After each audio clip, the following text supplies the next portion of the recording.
Okay बच्चे, next topic है हमारा occurrence of metals. The earth crust is the major source of metals. हमें जो मैक्सिमम मेटल्स मिलती है ना, वो कहाँ से मिलती है बेटा? अर्थ क्रस्ट से।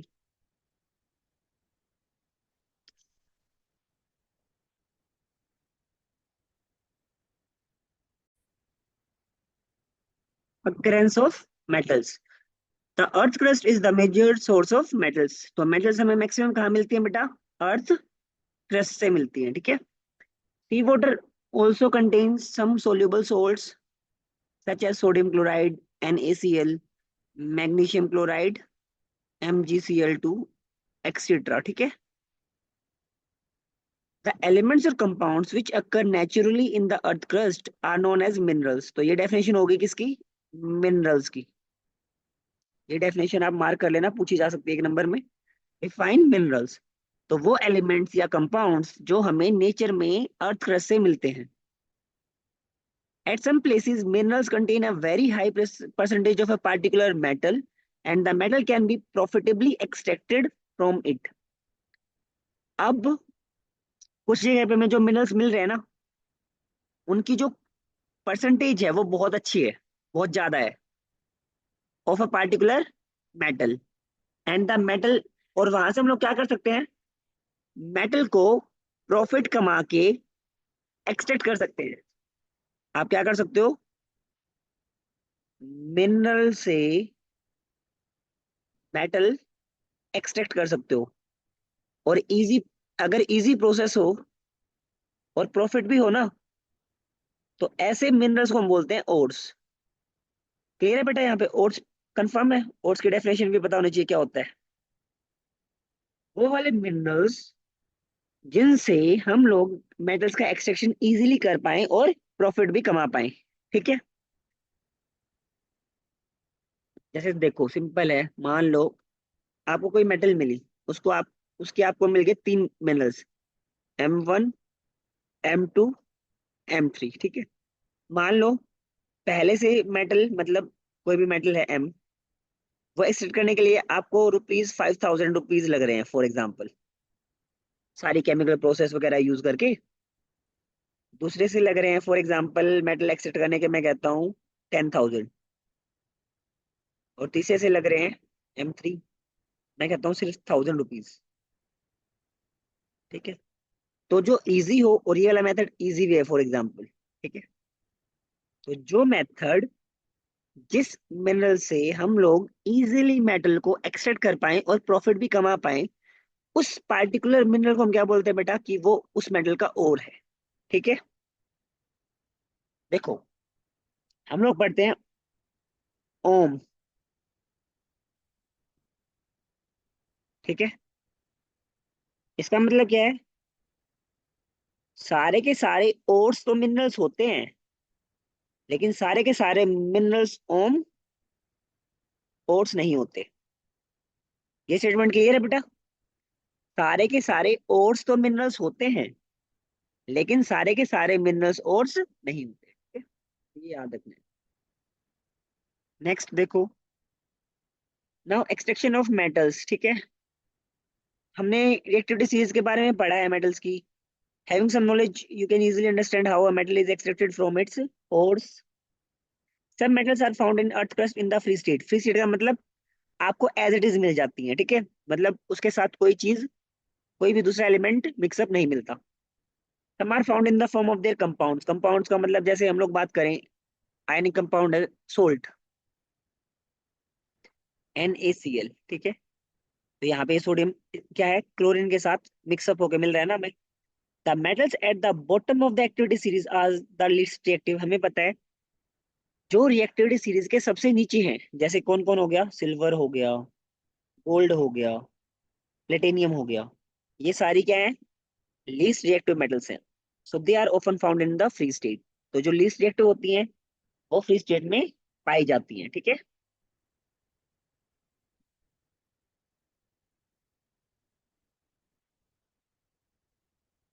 For example gold, silver, platinum, copper are found in the free state. अब आगे याद रखना है आपको, कॉपर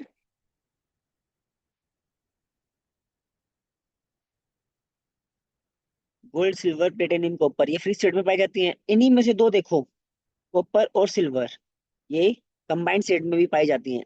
मतलब या तो इनका सल्फाइड मिलेगा, सल्फर के साथ मिक्सअप मिलेंगे, या ऑक्सीजन के साथ। तो सल्फाइड ओर्स भी प्रेजेंट होते हैं और ऑक्साइड ओर्स भी प्रेजेंट होते हैं, किस किस के, कॉपर के या सिल्वर के। जो मेटल्स होती हैं top of the reactivity series बेटा, जैसे कौन कौन हो गया, potassium, sodium, calcium, magnesium, aluminium, they are so reactive, they are never found in nature as free elements. ये तो इतने रिएक्टिव होते हैं, ये कभी भी हमें फ्री स्टेट में नहीं पाए जाते। ठीक है, तो कई बार एक नंबर में पूछा जा सकता है कि वो कौन कौन सी मेटल्स हैं जो हमें फ्री स्टेट में कभी भी नहीं मिल सकती। तो ये 5 एग्जाम्पल्स आपको याद रखनी है, potassium, sodium, calcium, magnesium, aluminium.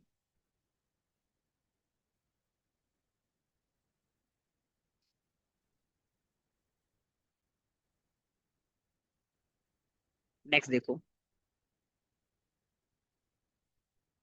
कुछ मेटल्स हैं जो हमें middle of the reactivity series मिलती है ना। Metals in the middle of the activity series जैसे कौन कौन हो गया बेटा, zinc, iron, lead, they are moderately reactive, they are found in earth crust. कैसे कैसे मिलेंगी, या तो ऑक्साइड मिलेगा इनका, या इनका सल्फाइड मिलेगा, या इनका कार्बोनेट्स मिलेंगे। ठीक है, ऑक्सीजन के साथ मिक्स मिलेंगे तो ऑक्साइड हो गया, सल्फर के साथ मिक्सअप मिलेगी तो सल्फाइड, कार्बोनेट के साथ CO3 2 नेगेटिव, इसके साथ मिक्सअप मिलेंगे तो carbonates. You will find that ores of many metals are oxides, सबसे ज्यादा तो हमें ऑक्साइड से मिलते हैं। दिस इज बिकॉज क्योंकि oxygen is a very reactive element and it is very abundant on the earth, क्योंकि ऑक्सीजन बहुत रिएक्टिव है एलिमेंट, और ये बहुत ज्यादा मात्रा में पाया भी जाता है अर्थ।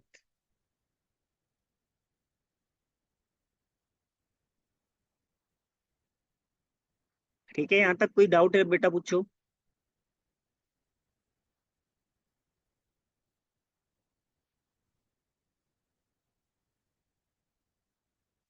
नेक्स्ट देखो, तो on the basis of reactivity series अगर बात करूं मैं, तो हम लोग क्या कर सकते हैं, we can group the metals into the 3 categories. पहला तो लो रिएक्टिविटी, लो रिएक्टिविटी वाली मेटल्स, नेक्स्ट मीडियम रिएक्टिविटी वाली मेटल्स, और next one is high reactivity वाली मेटल्स। ठीक है, now different techniques are to be used for obtaining the metals following in each category. ठीक है, तो मतलब लो रिएक्टिव जो मेटल एलिमेंट्स हैं, मेटल्स हैं, उनके लिए अलग मेथड्स हैं, हाई रिएक्टिव मेटल्स जो है उनके लिए अलग मेथड्स हैं। ठीक है, अब ध्यान से पिक्चर को देखे, ध्यान से, जो हमारे साइड में दी हुई है, इस पिक्चर का डिस्क्रिप्शन ध्यान से पढ़ना है आपको। देखो,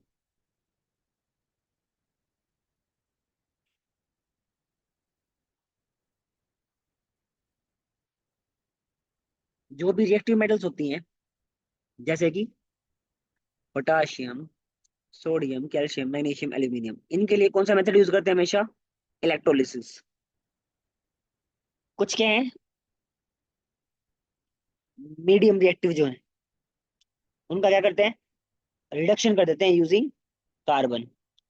और जो बहुत ही नीचे होती है, जैसे silver, gold, platinum, they are found in the native state. There are several steps are involved in the extraction of pure metal from ores. A summary of these steps is given. Each step is explained in the following section. ठीक है, ये flow chart आपको अच्छे से पढ़ना है, जो आपकी बुक में गिवन है, ये वाला। ठीक है, reacted series and related metallurgy. ठीक है, ये बहुत अच्छा चार्ट है, मतलब ये आपको समझ में भी आना चाहिए। नेटिव स्टेट का मतलब फ्री स्टेट, जब कोई चीज रिएक्ट ना करे। क्लियर है।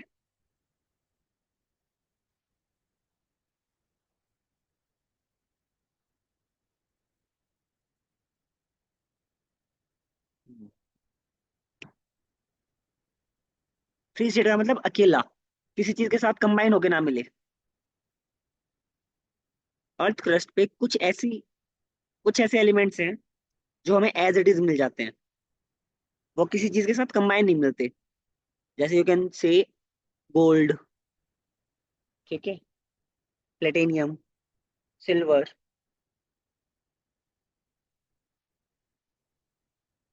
नेक्स्ट देखो बेटा, ये फ्लो चार्ट बहुत इंपॉर्टेंट है।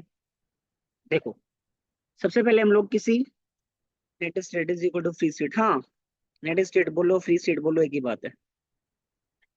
पहले और लिया, और का क्या किया, कॉन्सेंट्रेशन ऑफ और, मतलब और की परसेंटेज को बढ़ाना, ठीक है। कॉन्सेंट्रेशन ऑफ और का मतलब है और का ज्यादा से ज्यादा अमाउंट इकट्ठा कर लो, ठीक है। फिर हमें ये देखना है उस और में जो मेटल है वो हाई रिएक्टिव है, मीडियम रिएक्टिव है, या लो रिएक्टिव है। मान लो आपको पता चल गया कि और में जो मेटल है वो हाई रिएक्टिव है, तो आपको क्या करना है, और को पिघला लो और उसका इलेक्ट्रोलिसिस कर दो, इलेक्ट्रोलिसिस ऑफ मोल्टन और हमें प्योर मेटल मिल जाएगा।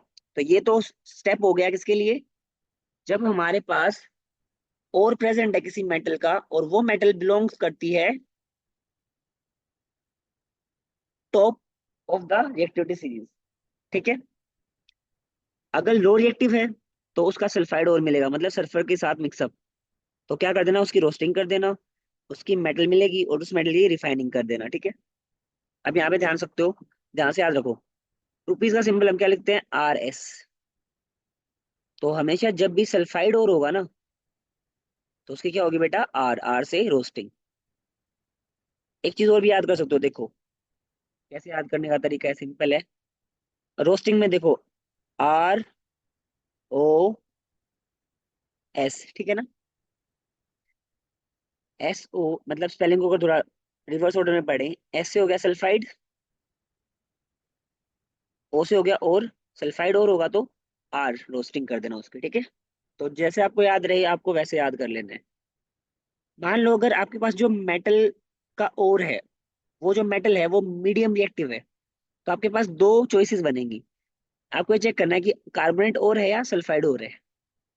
अगर कार्बोनेट ओर है तो क्या कर देना, कैल्सिनेशन। अब खुद ही ध्यान दो, कैल्सिन, कैल्सी में CALCI, दो बार नहीं आ रहा सी, तो इसका मतलब कार्बोनेट ओर का में क्या करना है, कैल्सिनेशन करना है। अगर यहाँ पे सल्फाइड ओर हो तो उसकी रोस्टिंग कर देना, उससे हमें क्या मिलेगा, पहले मिलेगा ऑक्साइड ऑफ मेटल, उसका कर देना रिडक्शन, रिडक्शन के बाद उसको कर देना प्यूरिफिकेशन। क्लियर है। क्या ये फ्लो चार्ट थोड़ा बहुत समझ आया बेटा, क्या है, एक रफ आइडिया मिला। ठीक है, तो this is steps involve in the extraction of the metals from ores. It might be possible या आपसे क्वेश्चन पूछा जाए like draw the flow chart for steps involve in the extraction of metals from ores, ठीक है। तो simply एक graph बनाना होगा हमें, और कुछ मतलब ये चार्ट बनाना है और कुछ नहीं करना। ठीक, तो सबसे पहले एनरिचमेंट ऑफ ओर्स, ठीक है। Ores mind from earth are usually contaminated with large amount of impurities such as soil, sand, and that is called gangrene, ठीक है। मतलब हमें पता है हम कोई भी मेटल और लेके आए हैं, और की माइनिंग करके ले आए अर्थ क्रस्ट से, तो उसके साथ हमें सैंड या सोइल फ्री ऑफ कॉस्ट मिलते हैं ना, और इनको हम बोलते हैं इम्प्योरिटीज। तो उनका एक सिंपल सा नेम डाल दिया, क्या, गैंग्रीन, GANGUE। तो जब हम लोग एक्सट्रैक्शन ऑफ मेटल करेंगे तो ये impurities, these impurities must be removed from the ore prior to the extraction। पहले हमें इम्प्योरिटीज को रिमूव करना है, उसके बाद ओर्स का यूज करके हमें एक्सट्रैक्शन ऑफ मेटल करना है। The process use for removing the gangue from the ore are based on the differences between the physical and chemical properties of the gangue and the ore, ठीक है। तो अलग अलग तरीके हैं इम्प्योरिटीज या जो ये gangue बना है और को अलग अलग तरीके से यूज कर सकते हो, फिजिकल प्रॉपर्टीज भी यूज कर सकते हो और केमिकल प्रॉपर्टीज भी। Different separate separation techniques are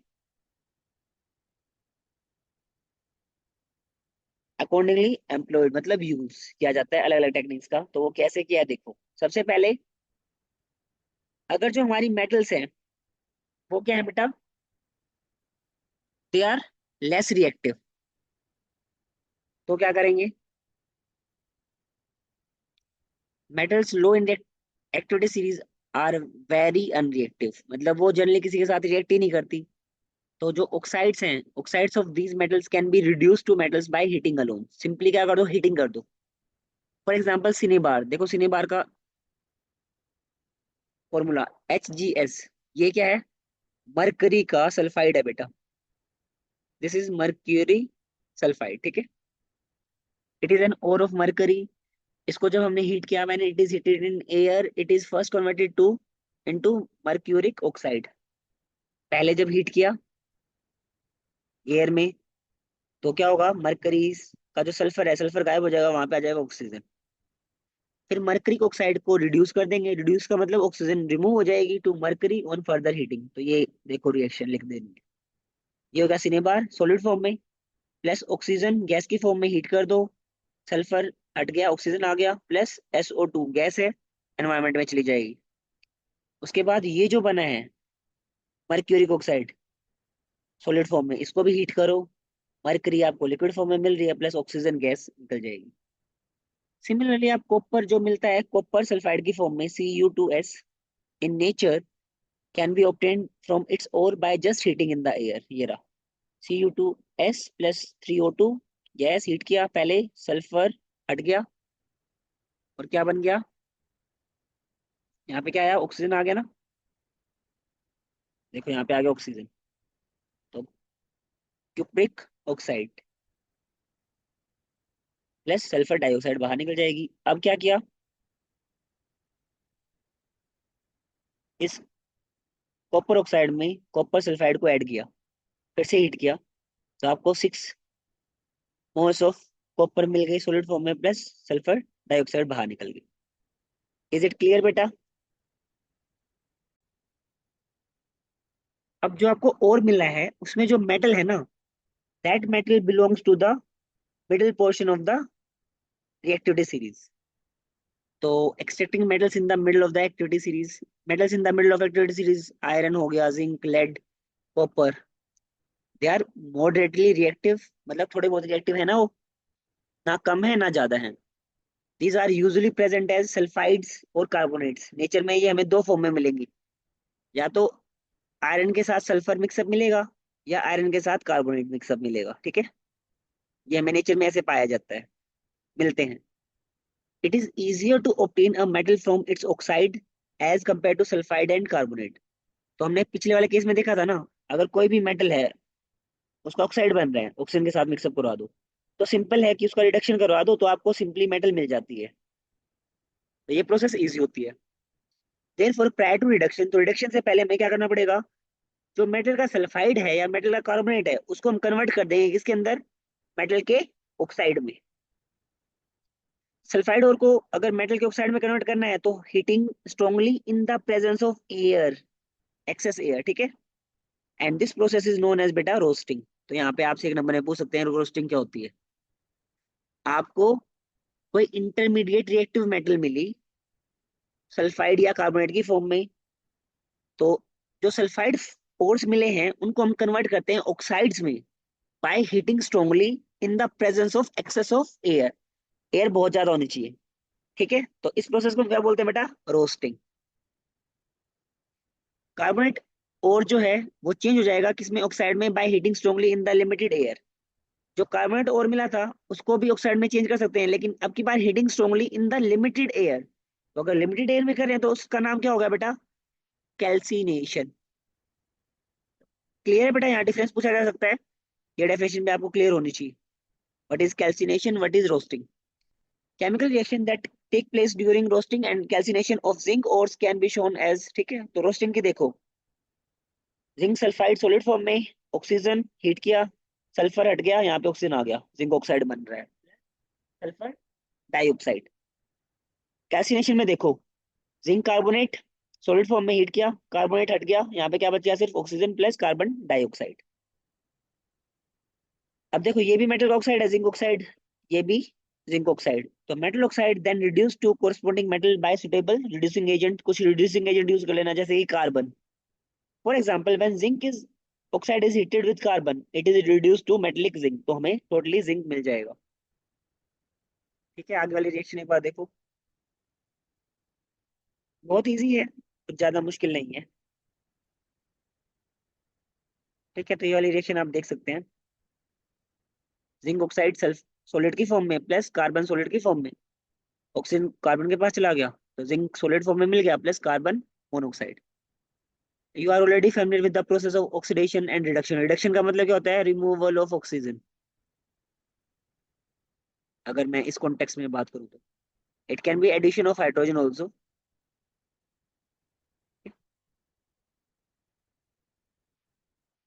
Explained in the first chapter, obtaining metals from their compounds is also a reduction process. Beside using carbon, carbon का जो कोक फॉर्म होता है वो सॉलिड फॉर्म होती है, ठीक है। To reduce metals, oxides to metals, sometime displacement reactions भी हम लोग करवा देते हैं। डिस्प्लेसमेंट रिएक्शन में क्या होता है? हाईली रिएक्टिव मेटल्स जो होंगी, sodium, calcium, aluminium, they can act as reducing agents, ठीक है। तो डिस्प्लेसमेंट रिएक्शन में क्या होता था? जो ज्यादा स्ट्रॉन्ग मेटल होती थी वो कम स्ट्रॉन्ग वाले को क्या कर देती थी? अपनी जगह से रिप्लेस कर देती थी, ठीक है। तो एक बार ये वाला कॉन्सेप्ट देखो यहाँ पे। Agents, reducing agent because they can displace metals of lower reactivity from there compounds. For example when manganese dioxide, देखो MnO2 is heated with aluminium powder, ये एल्यूमिनियम डाल दिया, तो क्या हो रहा है? देखो यहाँ से ऑक्सीजन गायब होगी ना, ऑक्सीजन गायब नहीं हुई, क्या हुआ है? एल्यूमिनियम ज्यादा रिएक्टिव है किससे? मैग्नीज से। And for this reason aluminium आ जाएगा ऑक्सीजन के पास और मैग्नीज बाहर चला जाएगा, और मैग्नीज अकेला रह गया, 3 मैग्नीज लिक्विड फॉर्म में, प्लस एल्यूमिनियम ऑक्साइड का फॉर्मूला होता है Al2O3 प्लस हीट। हीट मिल रही है, जिस भी केमिकल रिएक्शन में आपको हीट मिलती है तो कौन सी प्रोसेस होती है? Exothermic. Can you identify the substance that are getting oxidised और रिड्यूस्ड, ठीक है। तो आप इसमें ध्यान से देखेंगे, ये रिएक्शन लिखो। चैप्टर 1 में जो किया था कि कौन सा सब्सटेंस रिड्यूस हो रहा है, कौन सा ऑक्सीडाइज हो रहा है, तो आप देख सकते हो। अब देखो MnO2 में से ऑक्सीजन गायब हो गया, तो ये हो गया हमारा रिडक्शन। एल्यूमिनियम में ऑक्सीजन मिक्सअप हो गया, तो ये हमारा क्या हो गया? ऑक्सीडेशन, ठीक है। इज इट क्लियर बेटा? डिस्प्लेसमेंट, हाँ, डिस्प्लेसमेंट रिएक्शन का मतलब होता है जो ज्यादा रिएक्टिव मेटल होगी ना वो लेस रिएक्टिव मेटल को हटा देगी उसकी जगह से। Is it clear?